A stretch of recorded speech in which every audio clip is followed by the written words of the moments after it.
ഈ കുട്ടീനെ അങ്ങോട്ട് കൊണ്ടുപോകുന്നത്? ഉടൻ തന്നെ ഇപ്പൊ കോളേജാണ്, അപ്പൊ എക്സാമും കാര്യങ്ങളൊക്കെ വരികയാണ്. അപ്പൊ സ്റ്റഡി ലീവ് വരുന്നുണ്ട്. അപ്പൊ അതിനൊരു പ്രോപ്പർ ടൈം പറഞ്ഞിട്ട് ഒരു ഗ്യാപ്പ് നോക്കിയിട്ട് വീട്ടിൽ പോകും. ഞങ്ങൾ അപ്പുറത്തിപ്പുറത്ത് കണ്ണൂരും കാസർഗോഡും കണ്ണൂരും. അന്നേരം കുറച്ച് ദൂരം ഇല്ലേ? എന്നാലും 1 hour. അല്ലേ? ആ, നെയ്ബേഴ്സ് ആണ്. Okay okay.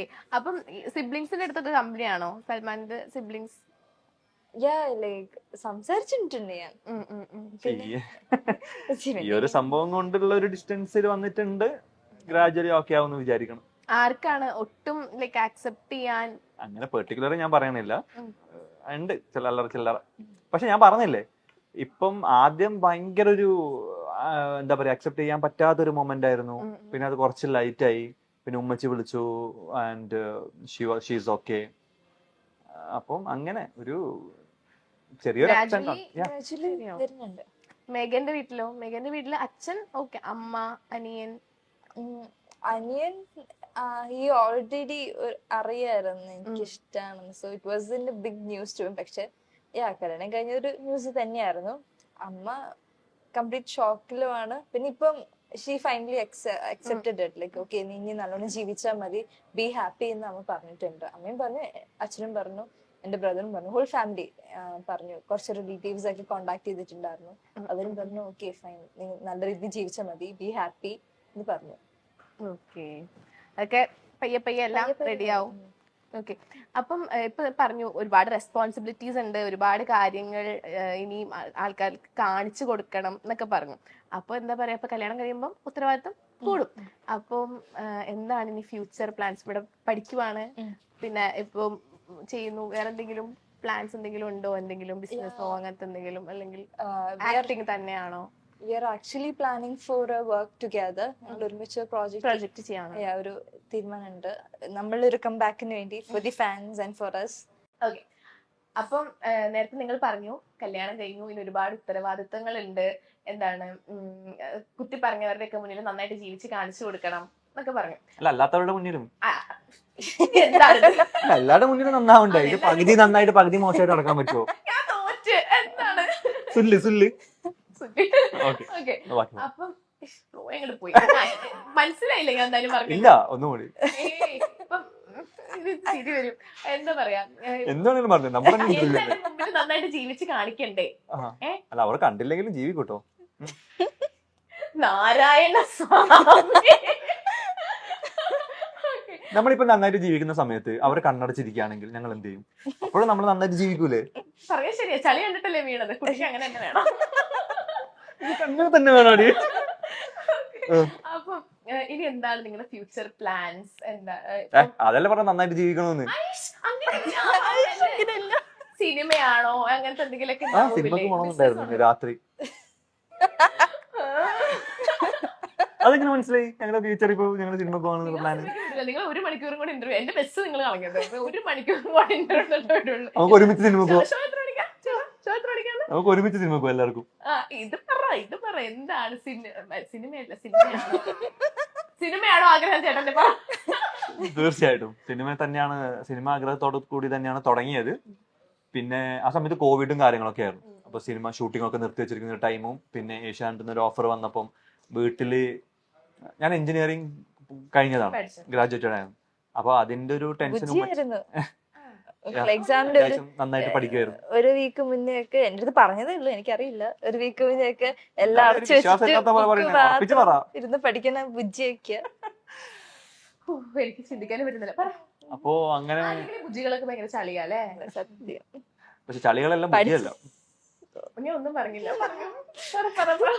സോ അങ്ങനെ നന്നായിട്ട് പഠിച്ചിറങ്ങിയത് കൊണ്ട് ഈ ഫീൽഡിന്റെ ഒരു റിസ്ക് അറിയാലോ. അപ്പൊ അതിന്റെ ഒരു ടെൻഷൻ ഉണ്ടായിരുന്നു വീട്ടിൽ, ഉമ്മച്ചിക്കാണെങ്കിലും എല്ലാവർക്കാണെങ്കിലും. അപ്പൊ എനിക്കാണെങ്കിൽ ഇമ്മീഡിയറ്റ് ആയിട്ട് ഒരു വർക്ക് ചെയ്ത് കാണിക്കണം എന്നുള്ളത് കൊണ്ടും, പിന്നെ ആ സമയത്ത് സിനിമ സീരിയൽ അങ്ങനെ അധികം അറിയില്ലായിരുന്നു എനിക്ക്. ഞാൻ പറഞ്ഞില്ല, എന്റെ വെരി ഫസ്റ്റ് പ്രോജക്റ്റ് ആണ് ഏഷ്യാനെറ്റിൽ ചെയ്തത്. അപ്പോ പല ആൾക്കാരും എന്റെ അടുത്ത് പറയായിരുന്നു, സീരിയൽ ചെയ്താൽ പിന്നെ സിനിമ ചെയ്യാൻ പറ്റില്ല, ആൾക്കാരെ വിളിക്കില്ല, അങ്ങനെ ഒരു ടോക്സ് ഉണ്ട്. അങ്ങനെ കേൾക്കുന്നില്ല. സീരിയലിന് വന്ന എത്രയോ ആൾക്കാർ സിനിമയിലുണ്ട്. ഇതൊക്കെ എങ്ങനെയാന്ന് വെച്ചാല് നമ്മൾ എങ്ങനെ ട്രൈ ചെയ്യുന്നുണ്ടാവും. നമ്മൾ എങ്ങനെ അതിനു വേണ്ടിട്ട് ഒന്നും നമുക്ക് വീട്ടിൽ കൊണ്ടുവന്ന് തരില്ല.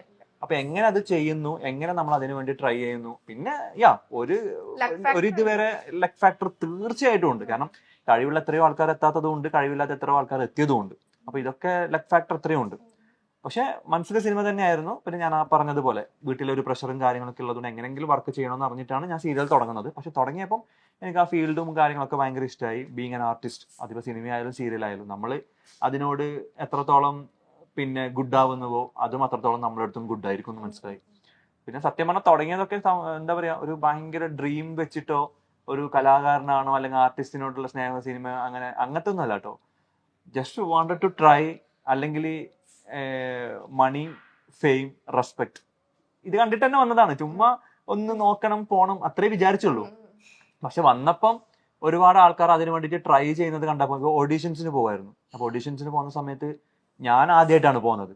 ഞാൻ അവിടെ ചെന്ന് ഒരാളെ പരിചയപ്പെടുന്ന സമയത്ത് ചില ആൾക്കാരൊക്കെ വർഷങ്ങളോളം ട്രൈ ചെയ്യുന്ന ആൾക്കാർ, 5-6 വർഷം ട്രൈ ചെയ്യുന്ന ആൾക്കാർ, ഇങ്ങനെയൊക്കെ ഉണ്ടപ്പോഴാണ് ഞാൻ മനസ്സിലാക്കുന്നത് എന്തോ ഒരു വലിയൊരു ഉത്തരവാദിത്തപ്പെട്ട ഒരു സംഭവമാണ് ഞാൻ ചെയ്യാൻ പോകുന്നത്. ഒരുപാട് ആൾക്കാർ സ്വപ്നം കാണുന്ന സാധനമാണ് ഞാൻ ചെയ്യാൻ പോകുന്നത് എന്ന് അപ്പോഴാണ് മനസ്സിലാവുന്നത്. അപ്പോഴാണ് സീരിയസ് ആവുന്നതും ട്രൈ ചെയ്യുന്നതും. പിന്നെ കിട്ടിയപ്പം കമ്മിറ്റ്മെന്റ്സ് ആയി. കാരണം ആദ്യം വിളിച്ച ആള് പിന്നെ വിളിക്കും. കാരണം ആദ്യം ഞാൻ പ്രൊജക്ട് ടീം ഉണ്ടായ ടീമാണ് മിഡിരണ്ടിലേക്ക് എന്നെ വിളിച്ചത്. അപ്പൊ നമുക്ക് അവരുടെ അടുത്ത് നോ പറയാൻ പറ്റില്ല, കാരണം നമ്മളെ കൊണ്ടുവന്ന ആളല്ലേ. ആ ഒരു റെസ്പോൺസിബിലിറ്റി, ആ ഒരു സ്നേഹത്തോടെ നമ്മൾ ചെയ്യും. അപ്പൊ ഇങ്ങനെ ഉത്തരവാദിത്തങ്ങളും നമ്മൾ വന്ന ഒരു വഴി മറക്കരുത് എന്നൊക്കെ വിചാരിച്ച് അതിൽ തന്നെ ആയി. അപ്പൊ അങ്ങനെ അതിൽ തന്നെ ഒരു ചെയിനായി. പിന്നെ ചെയ്തുകൊണ്ട് ഇരിക്കുമ്പോഴാണ് ഞാനത് എൻജോയ് ചെയ്തുകൊണ്ട് പോകുന്നത്. അപ്പൊ അങ്ങനെ പോകുന്നു. അപ്പൊ സിനിമ തന്നെയാണ് മനസ്സിലുള്ളത്. സിനിമ ചെയ്യും, ഇൻഷാ അല്ലാഹ് ചെയ്യണം, ഭയങ്കര ആഗ്രഹമുണ്ട്, നോക്കാം. ഓക്കെ, എന്താണ് അവിടെ എന്താ പരിപാടി? പറയുമ്പോ കേക്കുമായിരുന്നു. പഠിക്കുവാണ്. ഇനി എന്താണ്, സീരിയൽ തന്നെയാണോ, എന്താണ് ഭാവി പരിപാടികൾ? പഠിത്തം കണ്ടിന്യൂ ചെയ്യും, ഡിഗ്രി അത് ആ വഴിക്ക് അങ്ങ് പോവും. പിന്നെ പ്രോജക്റ്റ് വന്ന് ചെയ്യും. ഇനി ഒരുമിച്ച് നമുക്ക് ചെയ്യാൻ പറ്റിയെങ്കിൽ അത്രയും സന്തോഷം. ഒന്ന് ചെയ്യണം അല്ലേ? അതെ, കാരണം ചെയ്യണം. ഞങ്ങൾ പറഞ്ഞല്ലോ, ഞങ്ങൾ കഴിഞ്ഞൊരു പ്രൊജക്ട് ചെയ്തിട്ടുണ്ടെങ്കിലും അതിൽ ലീഡായിരുന്നു, പെയറായിരുന്നില്ല. അപ്പോ ഈ ഒരു നോട്ടം കൊണ്ടും ഒരു പേരായിരുന്നു, പക്ഷെ റൊമാൻറ്റിക് പേരല്ലായിരുന്നു, പക്ഷെ പേരായിരുന്നു. അങ്ങനെ എന്തൊക്കെയോ ആണ്, ഞങ്ങൾക്ക് അത് കംപ്ലീറ്റ് ചെയ്യാൻ പറ്റിയില്ല. അപ്പൊ അത് എന്നിട്ട് പോലും ഇത്രയും അക്സെപ്റ്റൻസും സ്നേഹവും കിട്ടിയിട്ടുണ്ടെങ്കിൽ ഒരു മെയിൻ ലീഡായിട്ട് അല്ലെങ്കിൽ കറക്റ്റ് പെയറായിട്ട് ചെയ്യുമ്പോൾ എങ്ങനെയായിരിക്കും എന്ന് അറിയാൻ ഞങ്ങൾക്കും അത്ര തന്നെ ആഗ്രഹങ്ങളുണ്ട്. അപ്പൊ ഒരുപാട് ആൾക്കാർ ഇപ്പൊ പറയുന്നുണ്ട് ഒന്ന് ഒരുമിച്ച് ചെയ്യോ എന്നൊക്കെ ചോദിക്കുന്നുണ്ട്. തീർച്ചയായിട്ടും അങ്ങനെ ഒരു അവസരം വന്നാൽ ഉറപ്പായിട്ടും ചെയ്യും. ഓക്കെ, അപ്പം ഇപ്പം സൽമാൻ പറഞ്ഞല്ലോ, ഇപ്പൊ കുറെ നാള് കരിയർ ബിൽഡ് ചെയ്യാൻ വേണ്ടിയിട്ട് കുറെ നാള് ഉണ്ടായിരുന്നു. അപ്പം ലൈക്ക് ഏജ് ഒബ്വിയസ്ലി ഒരു കല്യാണപ്രായം കഴിഞ്ഞ ഒരു ടൈം ആയിട്ടുണ്ട്. അപ്പം വീട്ടിൽ നിന്ന് അല്ലെങ്കിൽ നമ്മുടെ നാട്ടുകാർക്കാണെങ്കിൽ എന്താ പറയാ, കുറച്ച് പ്രായം കഴിയുമ്പോൾ കല്യാണം കഴിക്കുന്നില്ലേ എന്നൊരു പ്രശ്നം ഉണ്ടായിരുന്നു. ഞാൻ അങ്ങോട്ടാ ചോദിച്ചത്. എനിക്ക് സമയമുണ്ടല്ലോ, ഞാൻ കുട്ടിയല്ലേ. അപ്പൊ അങ്ങനെ ഒരു പ്രഷർ ഫേസ് ചെയ്തിട്ടുണ്ടായിരുന്നു? തീർച്ചയായിട്ടും. ഒന്നാമത് ഞാൻ പറഞ്ഞല്ലോ, വീട്ടിൽ 5 മക്കളിൽ 5-ാമനാണ് ഞാൻ. 4 ആൾക്കാരും കല്യാണം കഴിഞ്ഞു, ഞാൻ മാത്രമേ ബാക്കിയുള്ളൂ. അപ്പൊ അതിന്റെ ഒരു പ്രഷർ ഒക്കെയും ടെൻഷനൊക്കെ ഉമ്മച്ചിക്ക് ഉണ്ടായിരുന്നു. എസ്പെഷ്യലി ഈ ഫീൽഡിലായതുകൊണ്ട് ഇത് നമ്മളെപ്പോഴും പറയല്ലോ, നമുക്കൊരു ജോബ് സെറ്റ് ആയിട്ട് കല്യാണം കഴിക്കുന്ന കാര്യങ്ങളൊക്കെ. അപ്പൊ എനിക്കും എപ്പോഴും അങ്ങനെ തന്നെ ആഗ്രഹം. സ്വന്തം പൈസ കൊണ്ടാണ് എന്തും ചെയ്യേണ്ടത് എന്നുള്ള ഒരു ഭയങ്കര ഒരു ഈഗോ ഉള്ളിലുള്ള ആളാണ് ഞാൻ.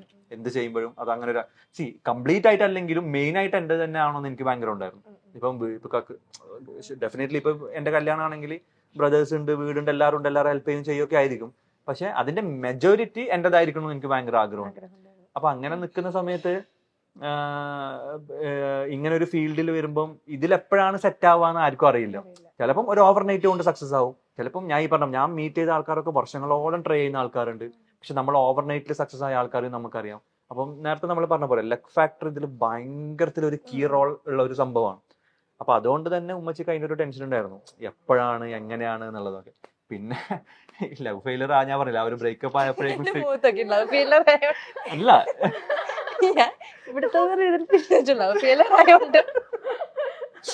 ഓക്കെ, ആ ബ്രേക്കപ്പും കാര്യങ്ങളൊക്കെ ആയപ്പോഴേക്കും പിന്നെ എന്റെ പ്ലാൻസ് ഒക്കെ മാറി. പിന്നെ ഭയങ്കരത്തിൽ പറ്റാണ്ടായി, അങ്ങനെ ഒരു ലൈഫിനെ കുറിച്ച് ചിന്തിക്കാൻ പറ്റാണ്ടായി. പിന്നെ സിഗ്മയായി, മണി മേക്കിംഗ്, ട്രാവലിംഗ്, ട്രിപ്പിംഗ്, അങ്ങനത്തെ ഒരു വൈബിലേക്കായി. ഇപ്പൊ മേഘ പ്രപ്പോസ് ചെയ്യണതിന് മുന്നേ ഇപ്പൊ വേറെ ലൈക്ക് എന്തെങ്കിലും അറേഞ്ച് മാരേജ് പ്രപ്പോസൽസ് വരികയാണ്, ഫാമിലിക്ക് ഓക്കെ ആണ്, അങ്ങനത്തെ ഒരു കണ്ണുർത്തി കാണിക്കണം കേക്കാണ്, അങ്ങനത്തെ ഒരു പ്രപ്പോസൽ വരുമായിരുന്നെങ്കിൽ അത് നോക്കുമായിരുന്നോ? ഇല്ല, അങ്ങനെ വന്നിട്ടുണ്ടായിരുന്നു. ആക്ച്വലി ഞാൻ ഉമ്മാനോട് പറഞ്ഞതാണ്, ഞാൻ ഇപ്പോഴൊന്നും കല്യാണം കഴിക്കണില്ല എന്നൊക്കെ പറഞ്ഞിട്ട് അടികൂടിയിട്ടുള്ള ഒരു സംഭവങ്ങളൊക്കെ ഉണ്ടായിട്ടുണ്ട്. ഞാൻ സത്യം പറഞ്ഞെങ്കിൽ വീട്ടില് പോകാത്ത സിറ്റുവേഷൻസ് ഒക്കെ ഉണ്ടായിട്ടുണ്ടായിരുന്നു. കാരണം ഉമ്മച്ചി ഫോൺ വിളിച്ചിട്ട് പറയുമ്പോഴാണെങ്കിൽ നോർമൽ ടോക്സ് ഒക്കെ ആയിരിക്കും. സുഖവിവരങ്ങൾ അന്വേഷിച്ച് കഴിഞ്ഞാല് പിന്നെ നൈസായിട്ട് ഉമ്മച്ചി ചോദിക്കും കല്യാണ കാര്യം വരുമ്പോ എന്തെങ്കിലുമൊക്കെ തിരക്കെന്ന് പറഞ്ഞാൽ പിന്നെ വിളിക്കാന്ന് പറഞ്ഞ് വെക്കും. പക്ഷെ വീട്ടിൽ പോയി കഴിഞ്ഞാൽ ഫേസ് ടു ഫേസ് സംസാരിക്കുമ്പോൾ ഇറങ്ങി ഓടാൻ പറ്റില്ലല്ലോ, സ്വന്തം വീടല്ലേ. അപ്പോ ഇങ്ങനത്തെ ഒരു ടോക്സ് വരുന്നോണ്ട് ഞാൻ വീട്ടിൽ പോക്ക് ഭയങ്കര റയർ ആയിട്ടുണ്ടായിരുന്നു. ജസ്റ്റ് പോകും, ഉമ്മച്ചിനെ കാണുന്നു, ഒരു ദിവസം 2 ദിവസം ഉമ്മച്ചിനെ കൂടെ നിന്ന് ചില്ലേരും, ഉമ്മച്ചിനെ ഒന്ന് പുറത്ത് കൊണ്ട് ഉമ്മച്ചിന്റെ ഫുഡ് അടിച്ചിട്ട് അപ്പൊ തന്നെ പോകും. അങ്ങനെ കാരണം ഒരു 2 ദിവസത്തിൽ കൂടുതൽ നിന്നിട്ട് പിന്നെയുള്ള ടോക്സ് പിന്നെ ഇതായിരിക്കും. അപ്പൊ പിന്നെ ഉമ്മച്ചിന്റെ അടുത്ത് വെറുതെ അങ്ങോട്ടും ഇങ്ങോട്ടും സംസാരം പറഞ്ഞ് എന്തെങ്കിലുമൊക്കെ അലമ്പാകുന്നതിന് മുമ്പേ നല്ലൊരു ഹാപ്പി എൻഡിങ് ആയിട്ട് വീട്ടിൽ നിന്ന് ഇറങ്ങും. അങ്ങനെയൊക്കെ ഉണ്ടായിട്ടുണ്ട്. ഓക്കെ, നമ്മളിപ്പോ ഒരുപാട് വിശേഷങ്ങളൊക്കെ പറഞ്ഞു, ഒത്തിരി കാര്യങ്ങൾ പറഞ്ഞു.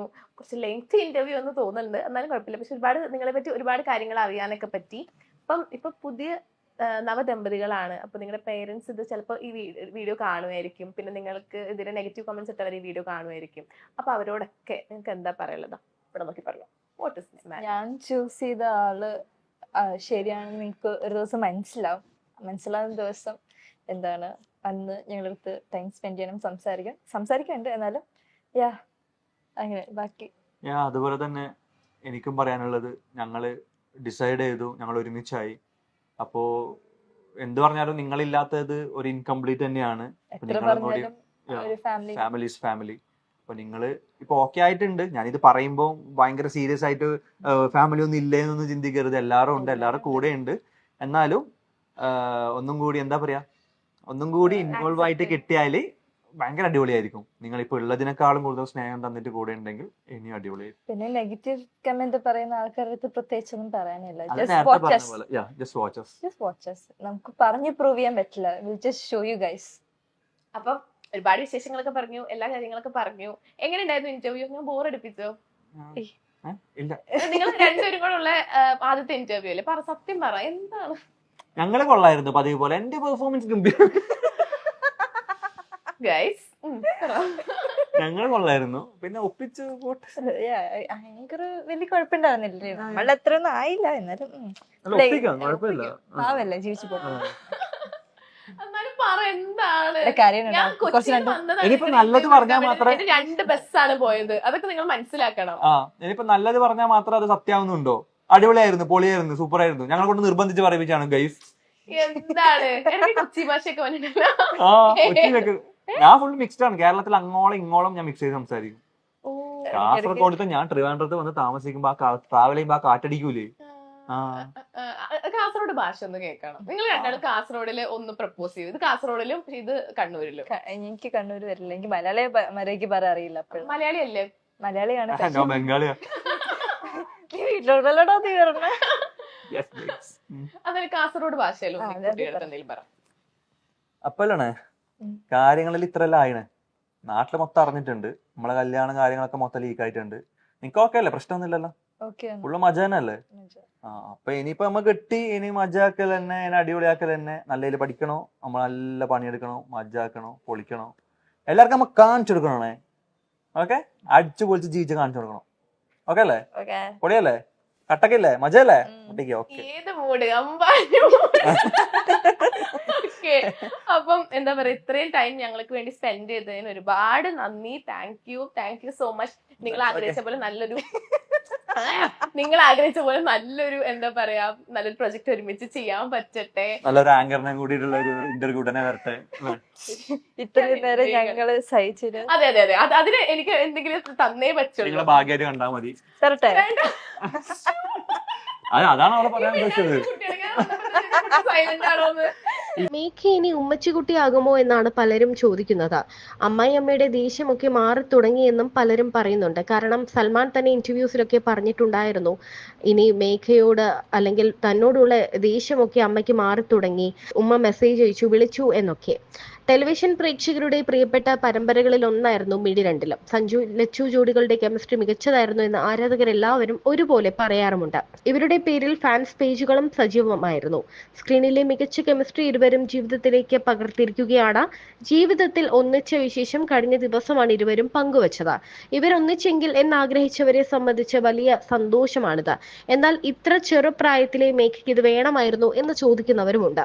വീട്ടുകാരുടെ ആശീർവാദത്തോടെയായിരുന്നു വിവാഹം എന്ന് ചോദിച്ചവരുമുണ്ട്.